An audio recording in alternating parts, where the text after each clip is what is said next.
Hello दर्शक मित्रों, जय हिंद। मैं हूं Rajesh Jatia, RJ for you channel से आप सबका हार्दिक स्वागत है। काफ़ी लंबे समय के बाद हम लोग मिल रहे हैं। मुझे लगता है बहुत लंबा अंतराल हो गया है कि हम वीडियो नहीं बना पाए, जो कुछ काम में व्यस्त थे इसलिए। लेकिन अभी वापस जहां से हमको रुका हुआ था वहीं से हम अब स्टार्ट करेंगे। तो अभी हम लोग वहां से स्टार्ट कर रहे हैं और आगे का वीडियो आप लोग के लिए ला रहे हैं। तो वीडियो देखिए।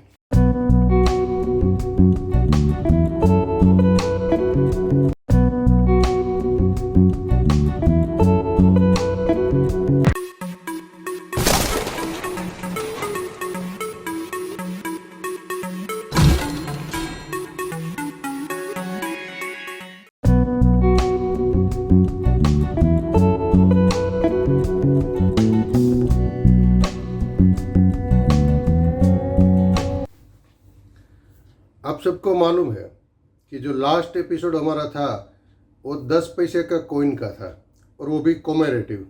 कोमेरेटिव मतलब 10 पैसे का आखिरी कोमेरेटिव हमने कंप्लीट कर लिया। अब हम जा रहे हैं 20 पैसे के कॉइन में। तो 20 पैसे के कॉइन में जो था उसमें भी डेफिनेटिव एंड कोमेरेटिव दोनों है। डेफिनेटिव है वो ओनली 2 टाइप के है, और कोमेमोरेटिव है वो 4 टाइप के हैं। तो सबसे पहले हम डेफिनेटिव ही देखेंगे। तो डेफिनेटिव जो 2 कॉइन थे 20 पैसे के, उसमें से जो पहला कॉइन था वो 1968 से 1971 तक चला था, और दूसरा जो कॉइन था वो 1982 से 1970 तक चला था। तो जो पहला कॉइन चला था उसके बारे में हम बात करें आगे। तो पहला कॉइन ओनली और ओनली 4 साल के लिए ही चला था। तो ये कॉइन चालू करने के लिए सरकार की क्या थी हिस्ट्री, तो पहले हम उसकी थोड़ी बात कर लेते हैं। 1968 में निकल की जो मेटल थी उसका बहुत शॉर्टेज हो गई थी, और उस टाइम हमारा जो 25 पैसे यानी कि 25 पैसा जो आ रहा था वो निकल की मेटल का आ रहा था। और निकल की मेटल की बहुत शॉर्टेज हो जाने के कारण सरकार ने 25 पैसा बंद कर दिया और उसकी जगह 20 पैसा चालू किया। वो था एल्यूमिनियम ब्रॉन्ज में। तो 1968 से 1971 तक चला। लेकिन ये जो सिक्का था एल्यूमिनियम ब्रॉन्ज का, वो देखने में एकदम गोल्ड जैसा लग रहा था, येलो कलर का। तो लोगों में, बहुत सारे लोगों में गलतफहमियां हो रही थी, और कभी कोई कोई लोग है वो सारा मेल्टिंग कर रहे थे। तो पूरे सिक्के की कमियां आ गई। तो सरकार ने अंततः परेशान होकर ये सिक्का भी बंद करना पड़ा 4 साल के बाद 1971 में, और 1972 से वापस 25 पैसा चालू कर दिया। लेकिन वो निकल में नहीं था, वो निकल कॉपर करके अलग मेटल में बनाने का चालू कर दिया था 25 पैसा। वो हम जब 25 पैसे में पहुंचेंगे तब पूरी उसकी हिस्ट्री की बात करेंगे। अभी हम फिलहाल 20 पैसे में है। तो ये 20 पैसे का पहले टाइप का जो कोमेमोरेटिव है 1968 से 1971 तक चला था, वो हमारे देश की 3 मिंट पर से बना था, बॉम्बे, कलकत्ता एंड हैदराबाद। पहले हम लोग उसकी डिटेल देख लेते हैं, बाद में डिजाइन देखते हैं। हम इसकी तरह पहले डिटेल देख लेते हैं कि उसका क्या वेट था, क्या मेटल थी, क्या उसका शेप था, वो सब देख लेते हैं। पहले मैं स्क्रीन पर आपको वो बताता हूँ। तो ये 20 पैसे की पूरी डिटेल है। ड्यूरेशन आप देख रहे हैं कि 1968 से 1971 तक चला था। मेटल जो हमने बात की उसकी तरह एल्यूमिनियम ब्रॉन्ज थी। एल्यूमिनियम ब्रॉन्ज मतलब 92% उसमें कॉपर रहता है, 2% निकल रहता है और 6% मैग्नीशियम रहता है। ये तीनों धातु का जो मिश्रण होता है उसको हम एल्यूमिनियम ब्रॉन्ज बोलते हैं। उसका जो वेट था वो 4.5 ग्राम था, और उसकी जो साइज थी वो 22 मिलीमीटर थी, और उसका शेप था वो पूरा राउंड था, और उसकी एज थी वो मिलेट थी।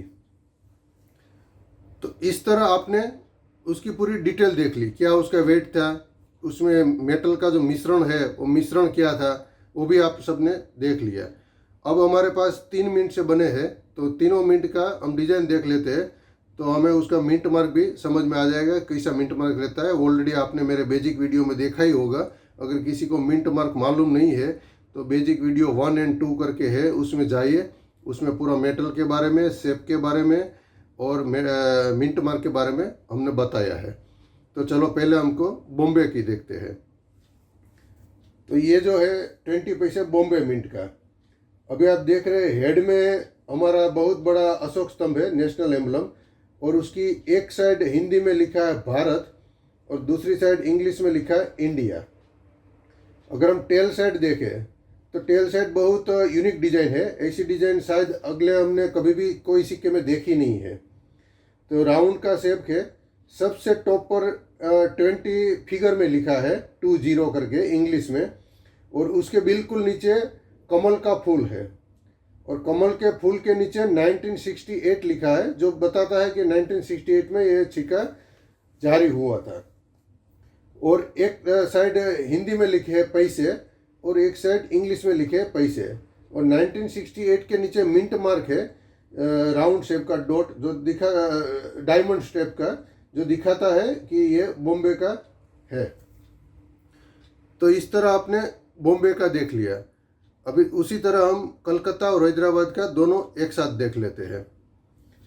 तो अभी आप देख रहे हैं वो कलकत्ता मिंट का है, हेड में पूरा सेम है, बीच में हमारा अशोक स्तंभ है, नेशनल एम्बलम, एक साइड हिंदी में भारत लिखा है, एक साइड इंग्लिश में इंडिया लिखा है, टेल साइड में ऊपर 20 लिखा है, उसके नीचे कमल का फूल है, एक साइड हिंदी में पैसे लिखे हैं, दूसरी साइड इंग्लिश में पैसे लिखे हैं, कमल के नीचे 1970 दिखा रहा है, उसके नीचे कोई भी मिंट मार्क नहीं है, जो हमें पता चलता है कि अगर कोई भी मिंट मार्क नहीं है तो रहता है सिक्का कलकत्ता से।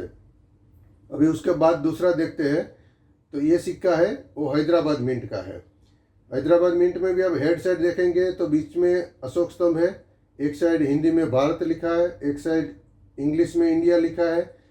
टेल साइड देखें तो ऊपर 20 लिखा है, उसके नीचे कमल का फूल है, कमल के फूल के एक साइड हिंदी में पैसे लिखे हैं, दूसरी साइड इंग्लिश में पैसे लिखे हैं, नीचे 1970 लिखा है, और 1970 के नीचे स्टार मार्क है।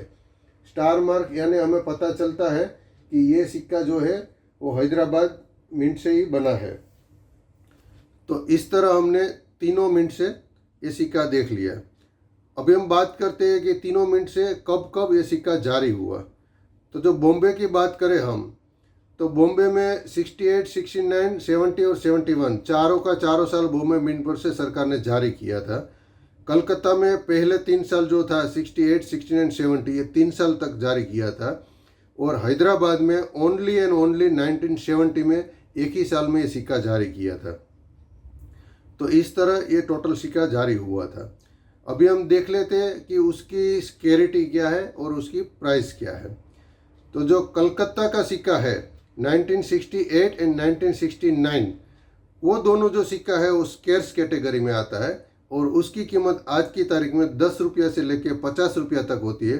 बाकी का जो भी सिक्का बचा है वो सब कॉमन कैटेगरी में आता है, और उसकी कीमत 5 रुपया से लेकर 10 रुपया तक भी होती है, एज पर कंडीशन। अगर कंडीशन सही है तो, कंडीशन अगर बहुत ज़्यादा ख़राब है तो कीमत डाउन भी जा सकती है। तो इस तरह हमने आपको पूरी की पूरी माहिती 20 पैसे के पहले टाइप के कॉमेमोरेटिव कॉइन की दी है। तो अगर आज का वीडियो आपको यूज़फुल लगा है तो प्लीज़ लाइक कीजिए, कमेंट कीजिए, और हमारा चैनल सब्सक्राइब नहीं किया है तो सब्सक्राइब कर दीजिए। सब्सक्राइब करने का आपके लिए बिल्कुल फ्री है, और आपके लिए 2 या 3 सेकंड का काम है, लेकिन उसकी वजह से हमको बहुत मोटिवेशन मिलता है, और हमको आगे का वीडियो बनाने का भी बहुत हैप्पी होता है। तो आज के वीडियो में इतना तक। जय हिंद।